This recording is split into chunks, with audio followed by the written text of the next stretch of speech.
ओम क्रिया बाबा जी नमः। ओम श्री मात्र नमः। नमस्ते मित्रों, श्री विद्यापीठ में आप सभी साधुओं का स्वागत है। आप महाअवतार बाबा जी, उनका आश्रम, इनके बारे में जानते ही होंगे।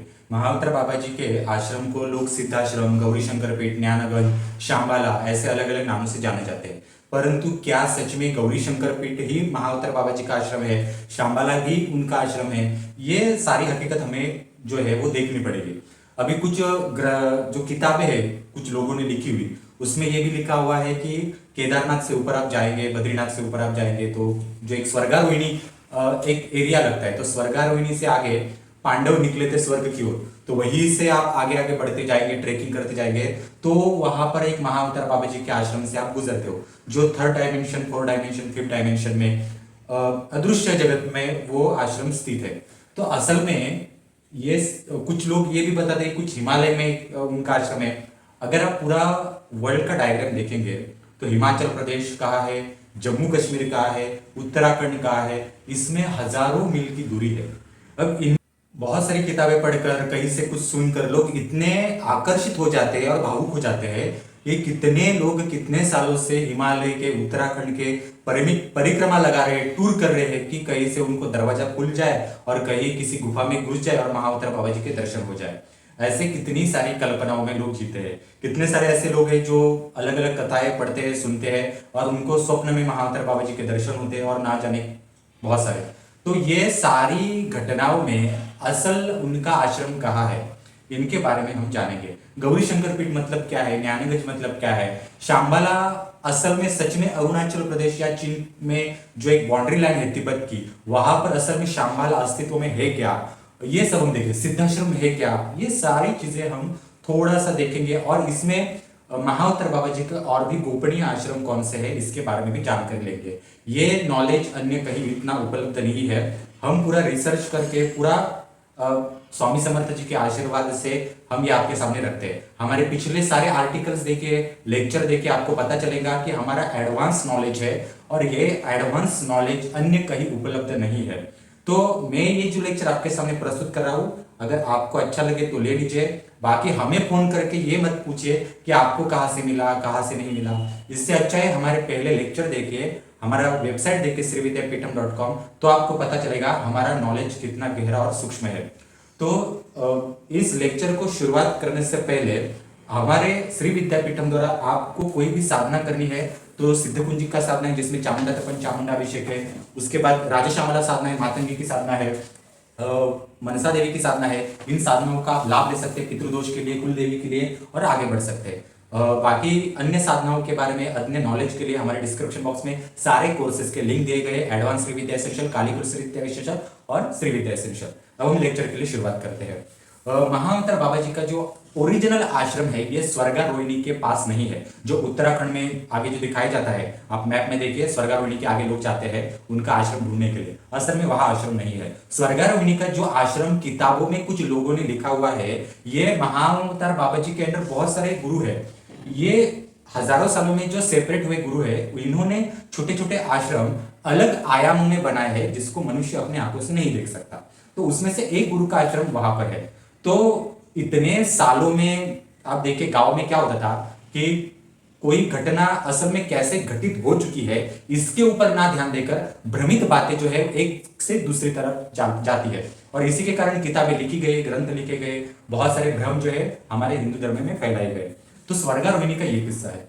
ओरिजिनली महाअवतार बाबा जी का जो आश्रम है ये हिंद वैली, आप अगर मैप में जाएंगे या गूगल के ऊपर जाइए, यहां पर आती है हिंदू वैली। हिंदू वैली अफगानिस्तान की राजधानी काबुल के ऊपर से लेकर तुर्कस्तान जो है इसका छोटा सा हिस्सा, थोड़ा जम्मू कश्मीर का हिस्सा, ऐसा एक बहुत लंबा 800,000 किलोमीटर का हिस्सा आता है, जिसे आज मैप में या गूगल में 800 किलोमीटर की वो वैली है, पर्वत रांग जिसे कहते हैं। ये हजारों साल पहले इससे 4 गुना बहुत बड़ी वैली थी। बाद में वो उसके ऊपर बहुत सारा धूल मिट्टी बैठकर वो पर्वत जो है वो दब गए, और ये जो अभी 800,000 किलोमीटर की वैली दिखती है इसको बोलते हैं हिंदू वैली। अब ये जो हिंदू वैली है इसको पहले कहा जाता था हिंद पर्वत, ठीक है, रामायण से लेकर महाभारत तक उसको सारे आगे तक हिंद पर्वत ही कहा जाता। हिंद हिंद मतलब हिंदू नहीं, जो हम जो सनातन हिंदू वगैरह कहते हैं वो हिंदू नहीं। हिंद का मतलब है कि निसर्ग जो होता है, नेचर जो होता है, इस नेचर की अंतिम सुंदरता उसको कहा है हिंद, उसका बाद में हो गया अपभ्रंश होकर हिंदू हो गया। ये इसका मतितार्थ है। अब काबुल से अगर थोड़ा आप जब तुर्कस्तान की ओर आगे बढ़ते हैं तो अब मैप में देखिए कोई बंजर ऐसे पहाड़ है, जो बंजर पहाड़ है वहीं पर पहले वहां पर था, महाभारत से पहले बहुत सारे बर्फ होते थे, तो बर्फ के नीचे वहां पर उनका आश्रम होता था, बहुत लंबा आश्रम होता था। बाद में जैसे जैसे महाभारत का समय आ गया, महाभारत का समय गुजरने के बाद आगे के डिकेट्स आने शुरू हो गए, वैसे वैसे क्या हुआ कि पर्वत की वैली कम हो गई और वहां पर लोगों का आना जाना उस एरिया में बढ़ना शुरू हो गया। तो महाउत्र बाबा जी ने वो आश्रम वहां पे दबा दिया और जमीन के अंदर और घुसा दिया वो आश्रम। तो वो वहां पर आज भी वहां आश्रम मतलब वहां पर है। आप अगर मैप में देखेंगे तो हिंद वैली कहाँ आती है, स्वर्गारोहिणी कहाँ आती है, आप देखिए। तो ओरिजिनली महाउत्र बाबा जी का आश्रम वो उस साइड है, थोड़ा सा जम्मू कश्मीर का एरिया, तुर्कस्तान का एरिया, काबुल का एरिया, ये अभी अलग अलग देश में डिवाइड हो चुका है। पहले बहुत बड़ा हिंदुस्तान हुआ करता था कि जो एक इजिप्ट की ओर, तुर्कस्तान, अफगानिस्तान से आगे तक चला जाता था और बहुत बड़ी पर्वतरांग होती थी, उसको हिंद वैली कहा जाता था। इस हिंद वैली में उनका ओरिजिनल आश्रम वहां पर है। तो ये हो गई महाउत्र बाबा जी के आश्रम की घटना। आपको ये भ्रम दूर हो गया, इसका नॉलेज मिल गया, आपको स्वर्गारोहिणी के बारे में सच में पता चल गया कि ये क्या है। अब हम पता करते हैं कि ये ज्ञानगंज गौरी शंकर पीठ क्या है। लोग ये भी कहते हैं कि यही से महाउत्र बाबा जी के आश्रम को सिद्धाश्रम कहते हैं। असल में सिद्धाश्रम ये कैसे हो गया, सिद्ध लोग जहां रहते हैं वही आश्रम, ऐसे अपभ्रंश होकर सिद्धाश्रम सिद्धाश्रम हो गया। ठीक है, हिंद पर्वत में महाउत्र बाबा जी का जो आश्रम है उसको हिंद आश्रम ही कहा जाता है। उनकी जो परिभाषा है यानी संत महात्मा या महाउत्र बाबा जी का जो जगत है उसमें इसका नाम कुछ थोड़ा सा अलग टाइप में है, क्योंकि उनकी भाषा अलग है, उनकी भाषा हमारी तरह नहीं है। ठीक है, उसको एक नॉमिनल हिंद आश्रम हम कह सकते हैं, वो कहा जाता है। अब ज्ञानगंज और गौरी शंकर पीठ इनके बारे में जानते हैं। लोग महाउत्र बाबा जी के आश्रम को ही गौरी शंकर पीठ ज्ञानगंज का समझ लेते हैं। असल में गौरी शंकर पीठ जो है ये महाउत्र बाबा जी ने अपने आश्रम का एक हिस्सा शिव और पार्वती को चलाने के लिए दिया है, उनका ज्ञान वहां पर आगे बढ़ सके इसलिए। तो वो गौरी शंकर पीठ ये महाउत्र बाबा जी का नहीं है, वो असल में उनको शिव पार्वती को दिया गया एक भाग है, और ये जो भाग है ये शिव और पार्वती वहां पर गुरु बनकर वहां पे चलाते हैं। और ये गौरी शंकर पीठ अभी का जो कैलाश पर्वत कहा जाता है, जिसे मणिकर्णिका, मणि पर्वत भी कहते हैं, जो गोल्डन पर्वत है कैलाश पर्वत, उसी के पीछे वहां पर अवस्थित है। और गौरी शंकर पीठ को ही ज्ञानगंज कहा जाता है। मित्रों, ज्ञानगंज अलग नहीं है और गौरी शंकर पीठ अलग नहीं है, ये दोनों एक ही आश्रम के नाम है, परंतु ये पूरा अलग हिस्सा है। ठीक है, तो ये कैलाश पर्वत के पीछे। अभी हम देखते हैं शांबाला क्या है। लोग शांबाला को भी ज्ञानगंज समझ बैठते हैं, गौरी शंकर पीठ समझ बैठते हैं, और शांबाला एक अलग भाग है। और इसमें तो काफी भ्रमण है शांबाला के बारे में। शांबाला के बारे में लोग कहते हैं कि अरुणाचल प्रदेश, तिब्बत, चाइना का जो बाउंड्री है वहां पर शांबाला है और वहां पर बहुत सारी कथाएं प्रचलित है। असल में शांबाला जो है वहां पर नहीं है।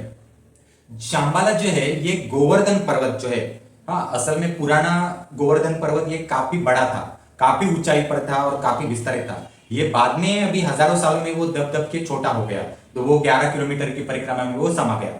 और पहले वो उसके नीचे हुआ करता था, गोवर्धन पर्वत के नीचे, जो मथुरा से 20 किलोमीटर दूर है, वृंदावन से 20 किलोमीटर दूर है, वहां पर। श्याम बाला का अर्थ है श्याम प्लस बाला। श्याम मतलब श्री कृष्ण और बाला मतलब श्री कृष्ण का बाला होता है। महाउत्र बाबा जी का भी एक नाम श्याम बाला है। ठीक है, और ये वहां पर स्थित है।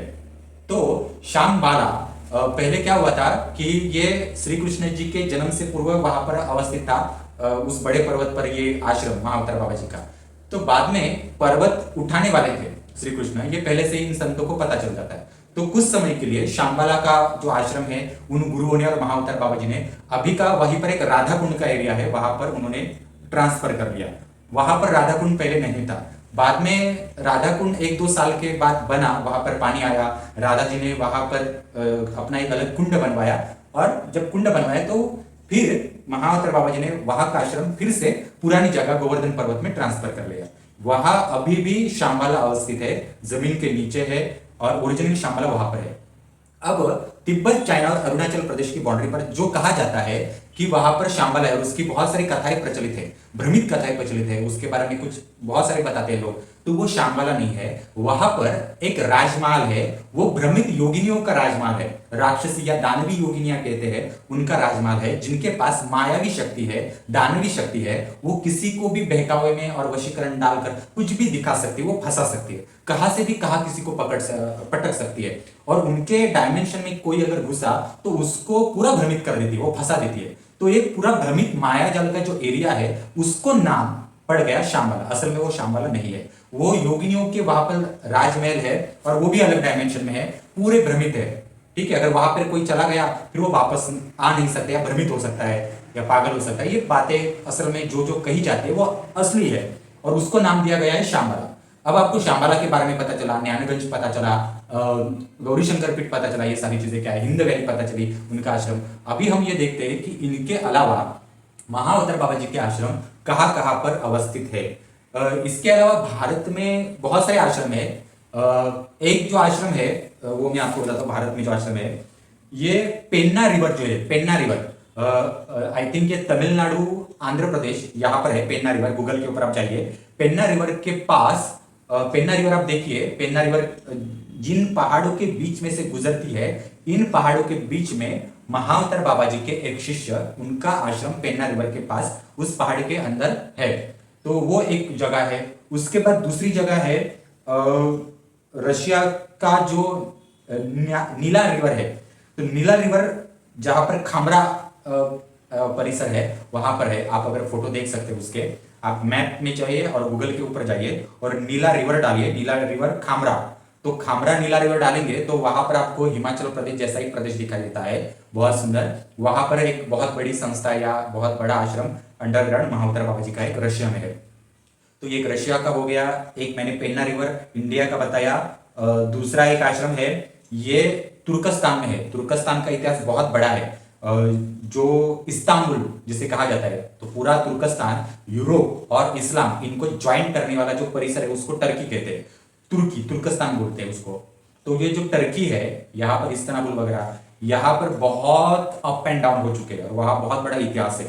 तो ये पुराना जो मुस्लिम्स आने से पहले का जो वहां पर उनका आश्रम है, तो एक इस्तांबुल में है कहा जाता है, और एक इस्तांबुल के बाहर टर्की देश में ही कहीं आसपास है, उनके वहां पर दो आश्रम है ऐसा कहा जाता है। और एक आश्रम उनका कहा जाता है, वो आप आर्किटेक्ट, ये आप जानते होंगे, अंटार्कटिका और आर्किटेक्ट, ये साउथ पोल और नॉर्थ पोल। तो आर्किटेक्ट ये जो पूरा बर्फीला प्रदेश है वहां पर महाअवतार बाबा जी का बहुत बड़ा आश्रम है। यानी जो नए नए लोग जो सीखते हैं तो वहां पर बहुत बड़ा समूह है सीखने वालों का, उनके शिष्यों का। वो एक आर्किटेक्ट पर्वत के ऊपर है। उसके बाद और दो उनके आश्रम है, वो जापान में आते हैं। तो जापान में आप अगर देखेंगे तो जापान में, वो मैं एरिया के नाम बताता हूँ। जापान में कुमामोटा एक जगह है, कुमामोटा। मैं आपको उसका नाम दिखाता हूँ, स्क्रीनशॉट निकाला है वो दिखाता हूँ। कुमामोटा आप गूगल के ऊपर मैप में डालिए, आप देखिए उसकी सुंदरता। कुमामोटा यहाँ पर बाबा जी के एक शिष्य का आश्रम है।